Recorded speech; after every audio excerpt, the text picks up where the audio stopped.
Hey, this could be a review of ROH's Best in the World 2014. This is their very first satellite pay-per-view. So, I was really excited about this. The WWE Network has opened the door for them to get on pay-per-view. And so this time you don't have to worry about the stream dying or any of that stuff. But, yeah, man, in Nashville, Tennessee, I thought it was a good location for the first pay-per-view. Now, running in the Hammerstein and running in Chicago, maybe a bigger market, I don't think it really guarantees anything, because you saw Final Battle 2009, their first internet pay-per-view. That kind of came off kind of flat. So I don't think, them running in a huge market would have guaranteed that the show would have came off much better. But, overall, I thought it was a pretty good to great show. I thought everything from top to bottom was at least good. Definitely worth checking out. So first match of the night, we had the six-man Mayhem. It wasn't one of the better six-man Mayhems in ROH history. I felt like it kind of got off to a tough start, but Cedric Alexander really got the match going, busted out Hurricane Rana, some, Northern Light suplexes. Actually did a double Northern Light suplex to two guys at the same time. He really got the ball rolling, and, ACH looked great, man. He really stole the show. Tomasso Ciampa looked like a monster. I thought Tadarius Thomas, he came in there with his unorthodox offense, he kind of brought down the match in my opinion, but BJ Whitmer got a lot of heel heat. So definitely the second half of this match, just great intensity, great high powered offense, great spots, really got the fans into it. ACH gets the upset victory with a 450 splash. So yeah, definitely a fun six-man Mayhem. So next up, you actually had Jay Lethal, the television champion, taking on Matt Taven.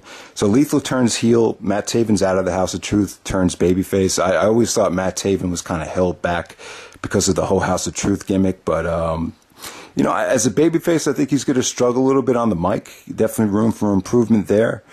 But as far as offense goes in the ring, he definitely got to show the full arsenal tonight. He's more of a high flyer, a lot of suicidal offense, took a lot of chances out there.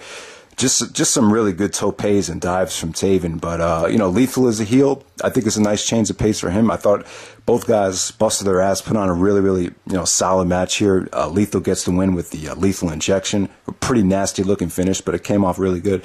So, next up, we actually had Roderick Strong versus Cedric Alexander. Roderick Strong from the Decade, Cedric Alexander kind of complaining that the Decade's keeping guys like him down. He actually was screwed out of his match with the Okada last month, so he was looking for redemption against Roderick Strong. And didn't really feel like a submission match, but just a lot of, stiff strikes and high-powered offense from both guys. Cedric actually took a nasty-looking bump. Yeah, Roderick actually gave him a backdrop on in the middle of the ring apron. I don't know, it just came off kind of hard to watch, pretty gruesome looking. I thought Cedric really might have hurt his neck or something, but I think he's all right. But yeah, like I said, didn't really feel like a submission match. But as the match got close to the end, Cedric, was put over huge here. He definitely got a nice rub from a ROH legend like Roderick Strong. He kind of gave Roderick a taste of his own medicine. He actually gave him a kind of a backdrop driver on the turnbuckle, or a backbreaker on the turnbuckle. And then he did kind of a modified version of the Stronghold to get the submission on Strong. So just a good win for him. He's really stepped up in the last year and shown that he could be a credible singles competitor. So good stuff from Cedric Alexander.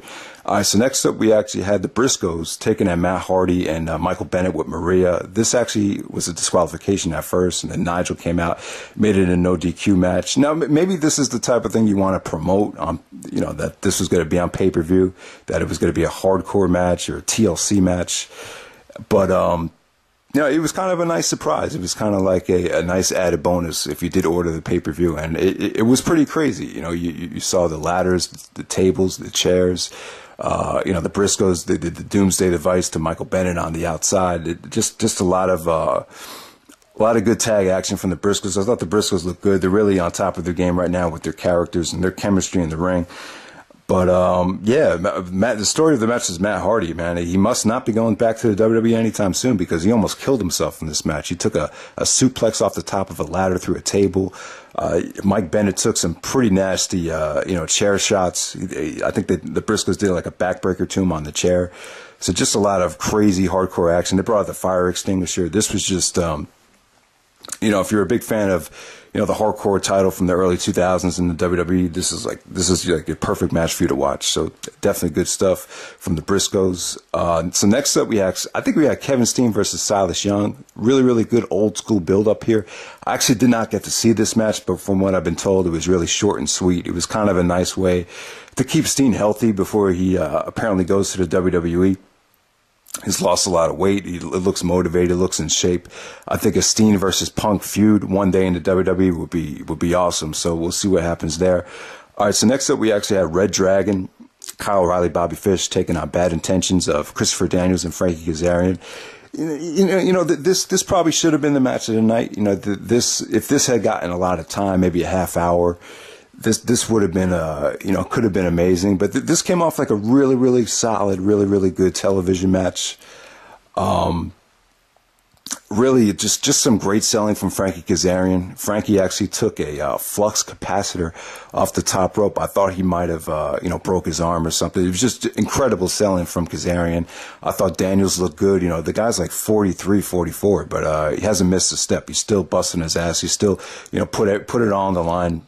First time on pay-per-view in a long time, Christopher Daniels. So just really good stuff. I thought Kyle O'Reilly stole the show. I think O'Reilly is the best wrestler in ROH right now. You saw the comparisons to Bryan Danielson, or you hear about the comparisons to Dragon, and he's just a machine out there. He definitely, brought a lot of, his offense was just incredible here. He actually made Frankie tap out with an armbar, went to work on the injured arm. Just great selling from Kazarian, great finish, just, really, really solid tag match. So next up, we have the ROH World Title match. You got Adam Cole defending the title against Michael Elgin, and you watching the build up. It just felt like the time was right for Elgin to win. They definitely built him up nicely. He finally shaved the mullet. I didn't even realize he had a mullet, but I always thought one of the things that was holding Elgin back was his look. So maybe, the Eddie Guerrero thing, when Eddie shaved his mullet, his career took off. So maybe the same thing could happen for Elgin. But they definitely built this whole pay-per-view around Elgin winning the belt, and it came off great. They really stacked the odds against him. At first, when I saw the interference, I was just like, this is just not good. But to be honest, I think the interference definitely helped the match. You had Maria come out with Matt Hardy and Michael Bennett, and I really felt like Cole was just going to pull out the generic win. But Elgin looked like a beast out there, man. He did some double team moves on Hardy and Bennett. Took him out of the match. He picked up Cole, kind of power bombed him into the two guys. And Maria, she was great. She did a great job. She slapped Elgin, distracted him. So the odds are really stacked against Elgin. And it just really it was smart because it really got the fans into it. At first, this match, it kind of felt a lot like their Death Before Dishonor match. It felt like it was kind of a bland matchup, to be honest. It's not something I think a lot of people wanted to see, but definitely as the match went on, it was definitely a lot of drama. Just great stuff from both guys. Elgin did his buckle bomb, power bomb spot. Fans started throwing streamers into the ring. They thought Cole was down, but Cole actually kicked out. It was a great near fall. I thought the streamers coming into the ring kind of hurt the match a little bit. The fans started saying, "We fucked up. We fucked up." So that was cool. But with the Canadian Destroyer, Cole was always going for the Canadian Destroyer. Elgin with a lot of beautiful counters to it. When he finally did hit it, it felt like a huge deal. But Elgin did, Brock used to do that triple power bomb spot when he first came in with Paul Heyman. Elgin did that, 2 power bombs in a row, then a mega power bomb, put Adam Cole away to win the title. So congratulations to Michael Elgin, new ROH World Champion. I would say this is probably 2 years too late. I think when he faced Davey at WrestleMania weekend in 2012, that probably would have been the perfect time to give it to Elgin. But nonetheless, they built him up pretty nicely for this show. He definitely, at this point, he definitely deserves it a lot more than he did 2 years ago. So we'll see where it goes from here. So overall, just a great night of wrestling from top to bottom. You definitely got your money's worth. $34.95 in HD. I thought it was a good deal. So guys, check it out. Check out the replay. Let me know what you thought of the show. All right, take it easy.